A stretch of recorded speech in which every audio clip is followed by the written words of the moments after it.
তোমরা ইরান করতেছো কিসের জন্য? ভাই প্রথম মেসেজ হচ্ছে the first and foremost message tonight to the people of Jasur. আল্লাহ বলেন I have dignified the status of son of Adam. আমি বনি আদম সবার মর্যাদা বাড়িয়ে দিয়েছি, হোক আস্তিক নাস্তিক, হোক কাফের কিংবা মুশরিক, তার মর্যাদা বাড়াই দিছে কে? যখন বন্যা হয় আমরা ত্রাণ নিয়ে যাই, আমরা শুধু মুসলমানদেরকে ত্রাণ দেই নাকি? হ্যাঁ, আমরা মুসলমানকেও দেই, অমুসলমানকেও দেই, হিন্দুকেও দেই, বৌদ্ধকেও দেই। যেখানেই মানবতা বিপন্ন সেখানে ইসলামের হেল্পিং হ্যান্ড আছে না নাই? সুবহানাল্লাহ, কি দিন আমরা পেয়েছি, কি বিধান আমরা পেয়েছি। ওয়ালাকাদ কাররামনা বনি আদম, আমি বনি আদমকে সম্মানিত করেছি।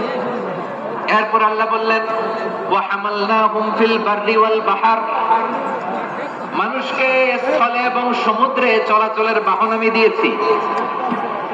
স্থলে কিভাবে চলবে, জলে কিভাবে চলবে, এই বাহনের ব্যবস্থা করেছে কে? এই জেনজি, এই